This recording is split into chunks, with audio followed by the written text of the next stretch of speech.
सोमार 29 जुलय 2024 सांत मार्ता मारिया लाझार मुखेल वळ खरें म्हणल्यार एकूच गरजेची नियालाक आदार आयज पवीस सभा बागयोन मार्ताचो उगडास करता। मार्तान जेजूचेर खोल बावार दवरलो। जेरेमियास सर्वेस्पराचें उतर पाळटा। उपरांत पोरजेचेर शीण करता, कित्याक ती देवा सरशीं पयस गेल्या आनी ताचो भावार्थ देवाचेर उणो जाला। शुभ वर्तमानान आमकां लाजारुसाची दोगां भयणां मार्ता आनी मारिया तांची खबर मेळटा।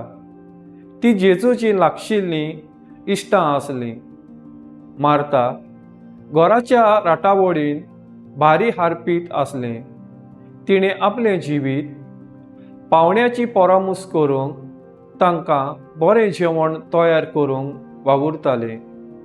मारिया जेजूच्या पांयाशी बसून तांचें उतर आयकतालें।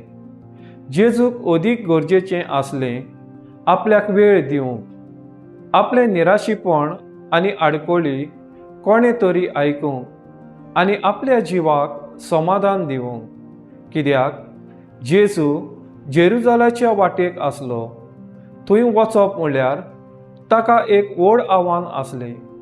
आपल्या सांगाता वेळ सारूंक जेजू तिका हुस्कायता, न्हय त्या वेळार जेवणाची दास्तीक घेवंक। मारिया इनोसेंट, सादी वस्तरी आसली, तरी भावार्थान ती अखंड आसली, कित्याक जेजूचीं उतरां सदांच ताच्या कानार पडटालीं आनी ताच्या आव्हानांक फुडो करूंक बळ आनी घटाय तांकां फावो जाताली।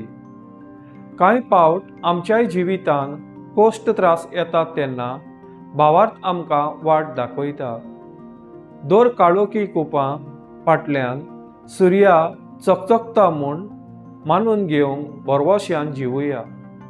म्हजो थाराव जेजूचेर बावार दवरून म्हज्या जिवितांत शांती अनुभवूंक वावुरतलों।